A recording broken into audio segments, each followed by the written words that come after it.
Hello everyone, Soberoni of G&A Reviews here with another event guide. This time we're going to be continuing our look at the currently running summer event in FGO, the Las Vegas Championship match. Now this is going to be part 2 of this event guide, so if you didn't see the first part, make sure you check that out. It'll be linked in the description down below. And just like with the first guide, there are going to be timestamps in the description, so you can jump ahead to whichever part of the video you need the most. This video is going to cover the second half of the event, as well as some of the extra stuff like the servant costumes, challenge quests, and command codes. So if you're looking forward to finding out more about the event, make sure you hit the like button, subscribe, and ring my bell so that you can catch all of my videos as they come out and you can help out the channel. But for now, let's take a look at the Part 2 servants. This event will feature a second banner that is going to have 3 brand new servants on it. First up, we have the 5-star Artoria Pendragon Ruler. She has a max attack of 9,593 and a max HP of 16,912. She also has an AoE Buster Noble Phantasm that deals heavy defense piercing damage. Artoria Ruler is a unique semi-support for crit teams that offers a lot of utility. Next up, we have the 4-star Mysterious Alter Ego Lambda. She is a 4-star Lancer with a max attack of 9,261 and a max HP of 11,749. She has an AoE Arch Noble Phantasm that is excellent for farming, and Mysterious Alter Ego herself is one of the best farmers in the game. And finally, the last straight up servant is Okita J. Soji. She is a 4-star assassin with a max attack of 9,337 and a max HP of 10,366. She has an AoE Quick Noble Phantasm that deals heavy damage to all enemies. Okita is a quick servant that focuses on high DPS and farming for shorter battles. And if you'd like to know more about any of these servants, I will have spotlight videos for each of them linked in the description down below so that you can take a look. But for now, let's cover the remaining event craft essences and command codes. In addition to the craft essences that I discussed in part 1, there's also going to be 3 brand new craft essences featured in the male rate-up banner. First up, we have the 3-star Counting Sheep. This CE decreases damage taken by 100 and increases NP damage by 5%. It'll also increase dice drops by 1 or 2 if you max limit break it. Outside of the event, this is just an okay general purpose craft essence that can be used for servants with good NPs like Uriel, Robin Hood, and Caesar. Next up, we have the 4-star Ladies and Gentlemen.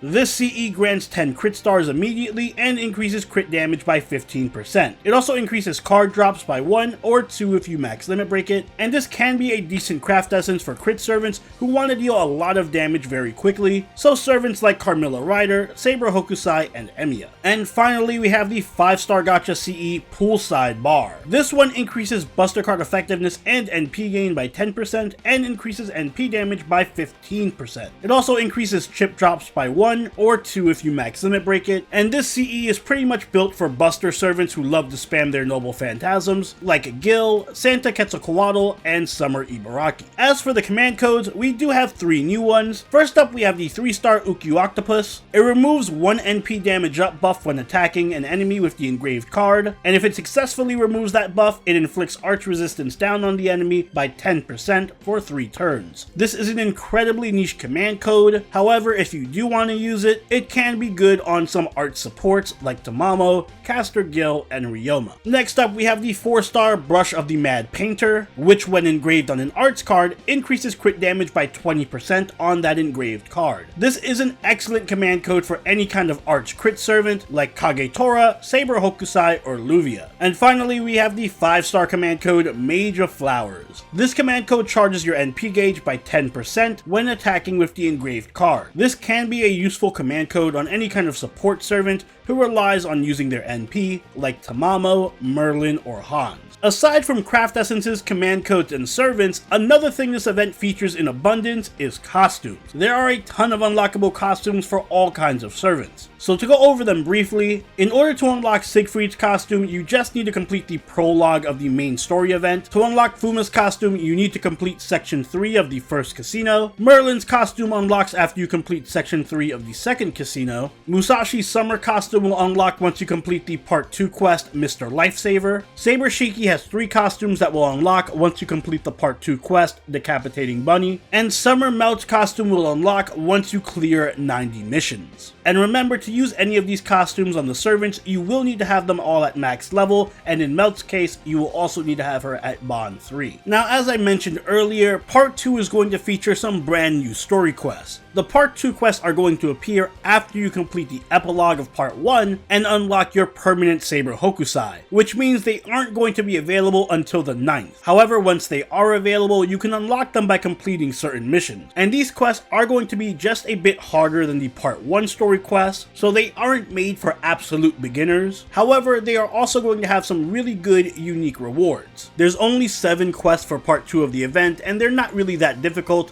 so I'm not going to go in detail on them. However, I will mention how to unlock each of them and the reward that they give. Clearing mission number 43 will unlock the quest in Himeji, which will pit you against Beowulf. Completing it will reward you with a 4-star foe. If you complete mission 60, you'll unlock the quest in Cirque du Requin, which will pit you against Achilles. Completing it will reward you with a crystal lore. Completing mission 63 will unlock the quest in Pharaoh Casino against Romulus and rewards you with yet another 4-star foe. Completing mission 66 will unlock the quest in Leviathan, which pits you against Emiya, and completing it will unlock Musashi's summer costume. The quest in Casino DE will unlock after completing mission 68, and you'll be facing Kid Gil. Beating it will unlock the 5th copy of Heavenly Demon Princess. Completing mission 70 will unlock the quest in Gildalay Gold, which is a 2-parter that pits you against the Valkyries, Murasaki, Brynhilda, and Sigurd, and completing it will unlock the 5th copy of Saber Hokusai. And finally, the last quest is unlocked in Camelot after completing mission 72, which will have you facing Saber Shiki, and fittingly, after beating it, you'll unlock Saber Shiki's costume. Now, while the part 2 story quests may not be that difficult, the quests that I do want to talk about and cover in depth are going to be the big chance quests. As I mentioned in part 1, these are going to be quests that are going to appear after you make a certain amount of progress in the event, and these are one-time quests that cost millions of QP to enter, but give you double if you win. There are going to be 4 of these in total, and they're going to be much more difficult than the part 2 quests. They're going to be more akin to mini challenge quests. And since entering these quests comes at such a high cost, you absolutely want to be prepared for them and never retreat, since that will cost you millions of QP. The first of these 4 quests is going to be called Bet. It'll pit you against Asterios, Finn, and Coop Prototype. At the start of the battle, your entire front line is going to be debuffed with star rate down, and all enemies are going to have the Big Chance buff. This is a unique buff that gives them 1 tick of NP charge anytime the enemy does a normal attack. This is going to be a recurring buff that appears in all of these quests. Unlike the other Big Chance quests, this one isn't very difficult. In fact, you can end it very quickly with a single Noble Phantasm from an AoE Saber like Mordred, Artoria, or even Jason, as long as you use the event Craft Essence. Remember, we do have the event CE that gives 200% more damage if you max limit break it, and I highly suggest that you have it max limit broken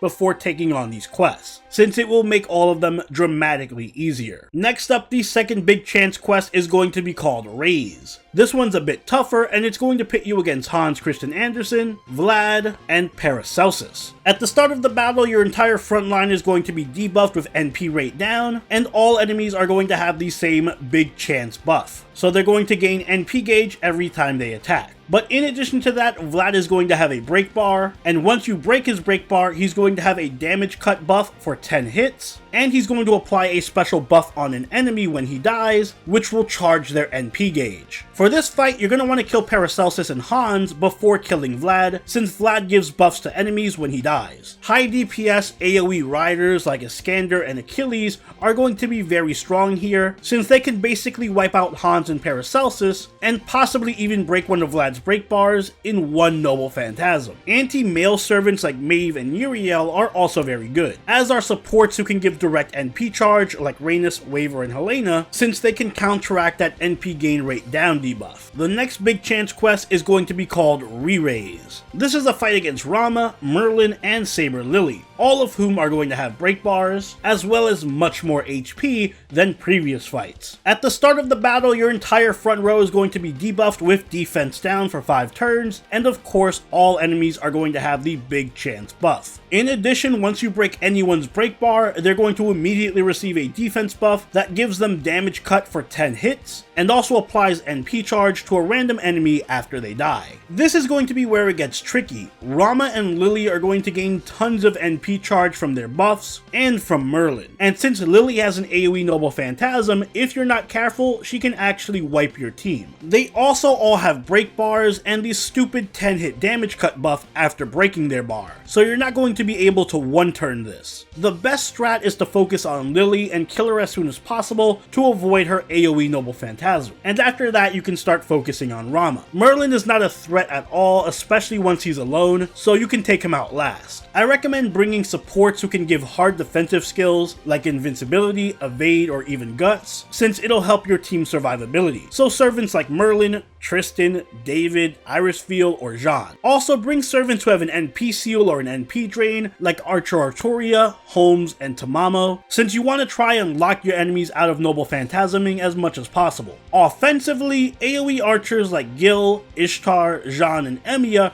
are going to be perfect here, as are single target archers if you want to take them down one by one. And finally, we have the last big chance quest, All In. This final quest is going to be against Martha Ruler, Arjuna, and Gorgon. At the start of the battle, your entire front line is going to be debuffed with star rate down, NP rate down, and defense down. All enemies are also going to have the same big chance buff, as well as the same damage cut buff and random NP charge once you break their break bar. But in addition to that, after breaking anyone's break bar, once 3 turns pass, that unit's max HP is going to be increased by 100,000. This fight is very tough and it's going to rely a lot on brute strength. Arjuna can be an issue because of the instant death on his Noble Phantasm, so I would suggest killing him first, so that he can't benefit from the extra HP and NP charge. Once Arjuna is gone, you can rely on defensive supports who give survivability to your team, like Jean, David, and Merlin, so that you can survive the oncoming NP onslaught. And just like last time, bring a servant who can NP seal or drain. Offensively, powerful lancers like Karna, Enkidu, Kagetora, or Bryn can be useful for killing Arjuna quickly. If you have an Avenger like Dante's or Jolter, this fight is also much easier. Otherwise, you can go with Berserkers like Raiko, Kuultra, or Herc to take out Gorgon and Martha. And remember, use that damage CE. Despite how difficult those big chance quests are, those aren't the challenge quest. We have a whole separate challenge quest for this event that's going to pit you against Fuma. Fuma is going to have 2 break bars and a whole lot of HP, ranging between 700,000 up to 1,000,000. For this fight, Fuma is going to apply 2 random debuffs to your entire front row. The first debuff is going to randomly be either a quick, buster, or art seal, and the second one is either going to be an NP seal or a skill seal. Beyond that, Fuma is also going to deal additional damage to confused enemies. He has the ability to increase the star absorption rate of one of your party members, but also stun them, and he can charge his NP gauge by 1 tick. And Fuma's also going to have skills that he activates upon breaking his break bars. Once you break his first break bar, he's going to summon a clone of himself with 200,000 HP, and once you break his second break bar, he's going to apply a 2-time buff notification to all of your party members, as well as decrease their max HP. Killing Fuma's clone will just lead to him creating another clone. However, if you kill Fuma while his clone is still alive, that clone will just retreat and you'll win the battle. Now, first things first, Fuma may look like he has a ton of HP, but remember, you do have a max limit broken Midsummer Memories, so you should have 200% bonus damage. The key to this fight is debuff removal and debuff immunity. Fuma is going to spam debuffs, so servants like Jean, Medea Lily, and Marie, who have debuff removal, are going to be very important here, as are servants like Sanzo and Asclepius, who can give debuff immunity to everyone. The Atlas Mystic Code is also a lifesaver for this fight, since it gives debuff clear. Offensively, you're going to want to bring NP spamming casters with good DPS like Shiba, Anastasia, Caster Nero, Murasaki, Sanzo, and C, all of whom are good choices. Ilya can also be a good choice for this fight for bursting down Kotaro's final HP bar, since she does have very high burst damage. And alter egos like Shitonai and Melt can also be very strong here since they still have class advantage. You're also going to want to kill Fuma as quickly as possible when he gets to his final HP bar, since he does decrease the party's max HP, which means your entire party is going to be a lot more vulnerable. So it helps if you have a Noble Phantasm or 2 saved for that moment. And I should mention that RNG can really screw you over because of the debuff heavy nature of this fight, so you may find yourself needing to reset it a couple of times if you get really unlucky. And that about covers everything I have to say about part 2 of the event. It's going to be filled with quite a bit of challenging content, so if you guys have any questions or need any tips for any of the battles, make sure you let me know in the comments down below and I'll try to help you guys as much as possible. But as always, if this video did help, make sure you hit that like button and subscribe. Follow us over on Twitter, follow us on Twitch, and join the party on our Discord, all linked in the description down below. And I'll see you all in the next FGO video, but until then, Soberoni, signing out. Later.